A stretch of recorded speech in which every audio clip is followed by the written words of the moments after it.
प्राचीन काल में एक धनी गृहस्थ के घर कथा का बड़ा सुंदर आयोजन हो रहा था। बैसाख शुक्ल की रात्रि का समय था। कथावाचक पंडित जी विद्वान तो थे ही, अच्छे गायक भी थे। भगवान के पदों का अपने मधुर स्वर में गान भी करते। लोग भगवत आनंद में मस्त होकर शरीर की शुद्धि बुद्धि भूल गए और कुछ के अश्रु बह रहे थे।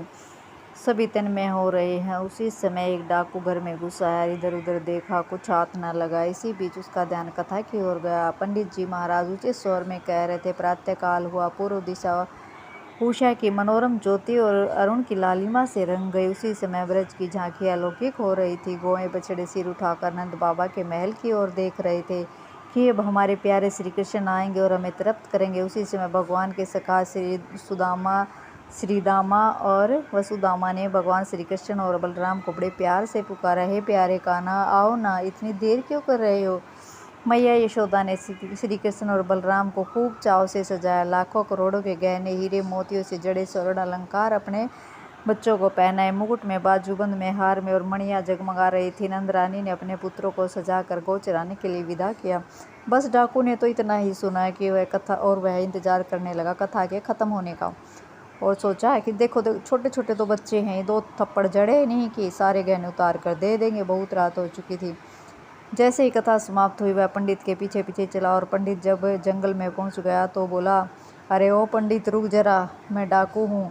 मुझे सही सही पता बताओ उन बच्चों का कि ये लाखों करोड़ों के गहने बच्चों ने पहन रखे, ये बच्चे मुझे कहाँ मिलेंगे।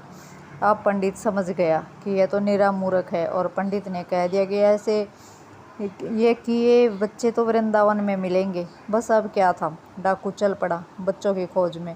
वह वन में कदम का वृक्ष देखकर उस पर चढ़ गया। देखते ही देखते मानो किसी ने प्राची दिशा को मुखरोली से भर दिया।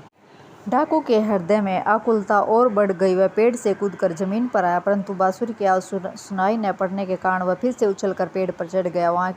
वहां भी किसी प्रकार की आवाज़ सुनाई नहीं पड़ी। तभी उसे बहुत दूर से आती बांसुरी की सुरीली स्वर लहरी सुनाई पड़ी। वह वृक्ष से कूद पड़ा और यह स्वर तो समीप आता जा रहा है। डाकू आनंद के आवेश में अपनी सुध बुध खो बैठा और मूर्छित होकर धरती पर गिर पड़ा।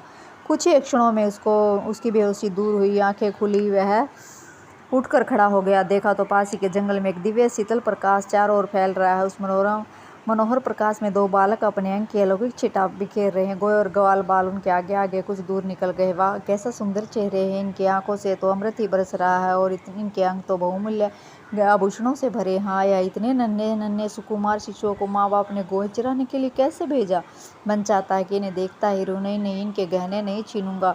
गहने नहीं छीनूंगा तो फिर आया ही क्यों। ठीक है, मैं गहने छीन लूँगा, परंतु इन्हें मारूंगा नहीं। मुझसे यह काम न होगा। तेरे की यह कैसा मोह। मैं तो डाकू हूँ, डाकू में दया कैसी। मैं अभी गहने छीन लेता हूँ। और कहते कहते श्री कृष्ण और बलराम की ओर दौड़ा। हाथ में लाठी लेकर उनके सामने जाकर बोला, खड़े रहो, सारे गहने निकाल कर मुझे दे दो। श्री कृष्ण, हम अपने गहने तुम्हें क्यों दे। डाकू, दोगे नहीं तो लाठी की ओर देखो। श्री कृष्ण, लाठी से क्या होगा। डाकू, गहना नहीं दोगे तो इस लाठी से तुम्हारे सिर तोड़ डालूंगा, और क्या होगा। अब श्री कृष्ण, नहीं, हम लोग गहने नहीं देंगे। डाकू, कान पकड़ के बैठूंगा और सारे गहने छीन छीन कर तुम्हें नदी में फेंक दूंगा। श्री कृष्ण चिल्लाए, बाप रे बाप, ओ बाबा, ऐसा खतरनाक डाकू। डाकू ने झपट कर अपने हाथ से श्री कृष्ण का मुंह दबाना चाहा, परंतु स्पर्श करते उसके सारे शरीर में बिजली दौड़ गई। अरे तुम कौन हो। मैं जो तुम दोनों को देखता हूँ तो मुझे सुंदर, मधुर और मनोहर क्यों दिख रहे हो। मुझे रोना क्यों आ रहा है। मेरे शरीर में सब रोए क्यों खड़े हो गए। जान गया तुम दोनों देवता हो, मनुष्य नहीं हो ना। श्री कृष्ण मुस्कुरा कर बोले, नहीं, हम तो मनुष्य ही, हम ब्रज के राजा नंद बाबा के लड़के हैं। डाकू बोला, आह, कैसी मुस्कान है, आओ। अच्छा ठीक है, अब तुम लोग गाय चराओ। अब मैं गहने नहीं चाहता। मेरी आशा दुराशा, मेरी चाह सब मिट गई है। हाँ, एक बार अपने दोनों चरण कमलों को मेरे सिर पर रख दो। जरा हाथ तो इधर करो। मैं एक बार तुम्हारी स्निग्ध हथेलियों का चुंबन करना चाहता हूँ, जिससे कि मेरे प्राण तृप्त हो जाएं। अब तुम जाओ, मेरी भूख प्यास सब मिट गई है। अब कहीं जाने की इच्छा नहीं होती। मैं यहीं रहूँगा। तुम दोनों रोज इसी रास्ते से जाओगे ना। एक बार, केवल एक बार, एक क्षण के लिए प्रतिदिन दर्शन देते रहना। देखो, भूलना नहीं, किसी दिन नहीं आओगे तो दर्शन नहीं दोगे तो मेरे प्राण ही निकल जाएंगे। श्री कृष्ण भोले बनकर बोले, अब तुम हम लोगों को मारोगे तो नहीं ना। गहने तो नहीं छीन लोगे ना। हाँ, ऐसी प्रतिज्ञा करो कि हम लोग प्रतिदिन आ सकते हैं। अरे भगवान की शपथ, तुम लोगों को मैं कभी नहीं मारूंगा। तुम लोग जाओ। डाकू बोला, श्री कृष्ण, यदि तुम्हें हम लोग गहना दे दे तो लोगे? गहना गहना अब क्या करूँगा मैं गहनों का, मुझे गहनों की इच्छा नहीं है। डाकू बोला।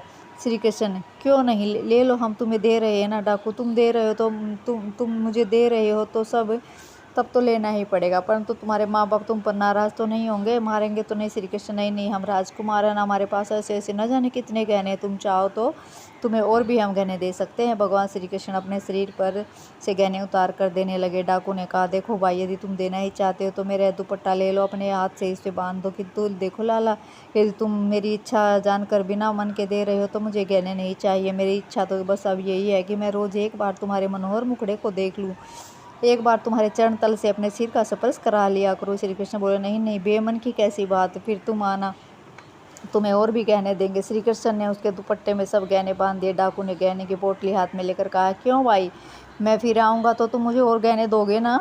गहने चाहे न देना, परंतु दर्शन जरूर देना। श्री कृष्ण ने कहा, अवश्य, गहने भी और दर्शन भी, दोनों। डाकू गहने लेकर अपने घर के लिए रवाना। डाकू आनंद के समुद्र में वो डूबता उतरता घर लौटा। दूसरे दिन रात के समय कथावाचक पंडित जी के पास जाकर सब वृत्तांत कहा और गहनों की पोटली उनके सामने रख दी। बोला, पंडित जी, कितने गहने लाया हूँ, जितनी इच्छा हो ले लीजिए। सब देखकर पंडित जी चकित रह गए। उन्होंने बड़े विस्मय से कहा, मैंने जिसकी कथा कही थी उसके गहने ले आए? डाकू, तब क्या, देखिए ना, यह सोने की बांसुरी है, सिर का मोहन चूड़ामणि। बहुत सोचा, बहुत विचारा, परंतु वे किसी निश्चय पर नहीं पहुंच सके। बड़े बड़े योगी सारे जगत को तिनके के समान त्याग कर भूख प्यास नींद छोड़कर जिनके ध्यान की चेष्टा करते हैं और दर्शन के वंचित ही रह जाते हैं, उन्हें ये डाकू देख आया, उनके गहने भी ले आया। इसी ये सब कहाँ किस तरह मिले, कुछ समझ नहीं आता। क्षण भर के लिए पंडित जी ठहर कर पूरे विश्वास के साथ केवल उस घटना का पता लगाने के लिए डाकू के साथ चल पड़े और दूसरे दिन नियत स्थान पर पहुंच गए। पंडित जी ने देखा, एक सुंदर सा वन है, छोटी सी नदी बह रही है, बड़ा सा मैदान, कदम का वृक्ष भी है। रात बीत गई, सवेरा होने से पहले ही डाकू ने कहा, देखो पंडित जी, आप नए आदमी, आप किसी पेड़ की आड़ में छिप जाइए। डाकू पंडित जी से बात कर ही रहा था कि मुरली की मोहक ध्वनि उसके कानों में पड़ी और वह बोल उठा, सुनिए सुनिए पंडित जी, देखिए बांसुरी बज रही है ना, कितनी मधुर है, कितनी मोहक है, सुन रहे हैं ना? पंडित जी कहा, मैं तो कुछ नहीं सुन रहा हूँ, तुम पागल हो गए हो क्या? डाकू, पंडित जी पागल नहीं, जरा ठहरिए, अभी आप उसे देखेंगे, रुकिए, मैं पेड़ पर चढ़कर देखता हूँ अभी कितनी दूर है। डाकू ने पेड़ पर चढ़कर देखा और कहा, पंडित जी, अब वह बहुत दूर नहीं है। उतर कर उसने देखा कि थोड़ी दूर पर वैसा ही विलक्षण प्रकाश फैल रहा है। आनंद के मारे पुकार उठा, पंडित जी देखिए देखिए, वह है, उसके शरीर की दिव्य ज्योति सारे वन को चमका रही है। पंडित जी, मैं तो कुछ नहीं देखता। पंडित जी को बेचारे कुछ दिखाई नहीं दे रहा। डाकू, ऐसा क्यों पंडित जी, वह इतना निकट है और इतना प्रकाश है, फिर भी आप नहीं देख पा रहे हैं? आप जंगल नदी नाला सब कुछ देख रहे हैं और उन्हें नहीं देख पा रहे क्या? पंडित जी, हाँ भाई हाँ, मैं तो नहीं देख रहा हूँ, देखो यह सचमुच वे हैं, तो तुम उनसे कहो कि आज जो देना है तुम इसी ब्राह्मण के हाथ दे दो। अब तक भगवान श्री कृष्ण और बलराम जी डाकू के पास आ गए। डाकू ने कहा, आओ आओ, मैं आ गया हूँ, तुम्हारी बाट जो रहा था। श्री कृष्ण, गहने लोगे? डाकू, नहीं भाई, मैं तो कल जो तुमने गहने दिए थे वे भी लौटाने आया हूँ। ये आपकी बांसुरी सुन पा रहे हैं और ये पंडित हैं जो मेरे पास खड़े हैं, ये कुछ नहीं, आपको देख भी नहीं पा रहे हैं। तुम अपना सब ले लो, लेकिन भैया ये पंडित जी ये मेरी बात पर विश्वास नहीं कर रहे, विश्वास कराने के लिए मैंने यहाँ लाया हूँ। अरे, श्री कृष्ण ने कहा, अरे भैया, अभी ये मेरे दर्शन के अधिकारी नहीं हैं, बूढ़े विद्वान पंडित हैं, तो क्या हुआ? डाकू, नहीं भाई, बलिहारी जाऊँ तुम पर, उनके लिए जो कहो वही कर दो, परंतु एक बार इन्हें अपने दर्शन जरूर दिखा दो। श्री कृष्ण ने हंसकर कहा, अच्छी बात है, तुम मुझे और पंडित जी को एक साथ ही स्पर्श करो।